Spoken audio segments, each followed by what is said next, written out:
आज मैं एक ऐसी स्टोरी सुनाने वाला हूँ, जिसे सुनने के बाद आप इतना ज़्यादा मोटिवेट हो जाओगे कि आप जितना भी टाइम वेस्ट करते हो ना, वो करना बंद कर दोगे, आलस्य करना बंद भी कर दोगे और सिर्फ मेहनत ही करोगे।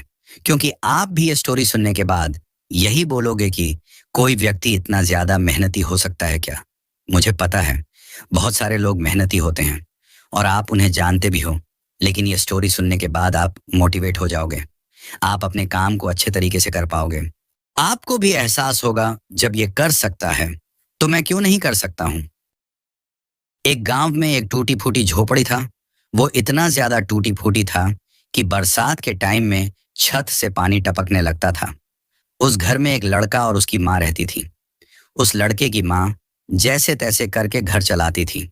उसकी माँ दूसरे के घरों में बर्तन धोती थी, झाड़ू-पोछा लगाती थी, खाना बनाती थी, जैसे-तैसे करके उस लड़के का घर चल रहा था। वह लड़का अपने घर की सारी परेशानी जान रहा था कि कैसे मेरी माँ इतनी ज़्यादा मेहनत करके घर चला रही है। वो इसलिए बहुत ज़्यादा मेहनत करता था, पढ़ाई करता था, दिन-रात पढ़ाई करता था।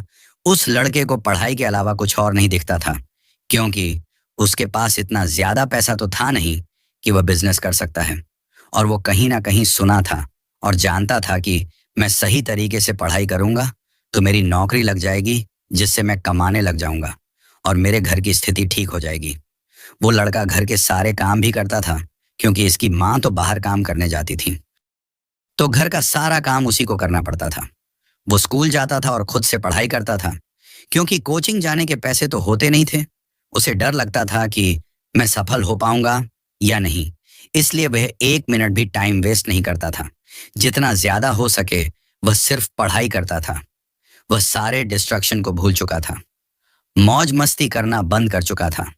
ऐसा नहीं है कि वो मस्ती नहीं करता था, करता था, लेकिन सिर्फ 5 मिनट, 10 मिनट, उससे ज्यादा मौज मस्ती नहीं करता था। वह पूरी तरह से फोकस था अपने पढ़ाई को लेकर। उसके घर में तो लाइन भी नहीं रहती थी। रात में मोमबत्ती जलाकर पढ़ाई करता था। इसका परिणाम यह हुआ कि कुछ साल बाद उसकी नौकरी लग गई और वह एक बेहतर लाइफ जीने लगा। उसकी माँ घर में रहती थी। अब उसकी माँ को कहीं काम करने जाना नहीं पड़ता था। वह लड़का जैसा चाहता था, उसकी लाइफ वैसा हो चुका था। ऐसे कहते हैं मेहनत। तो दोस्तों, क्या समझे, एक गोल डिसाइड करो और पूरी तरह उस पर मेहनत करो, जब तक कि वह गोल को तुम हासिल नहीं कर लेते। तो दोस्तों, आई होप आप सबको ये वीडियो अच्छी लगी हो। अच्छी लगी हो तो लाइक ज़रूर करें और दोस्तों के साथ शेयर करें।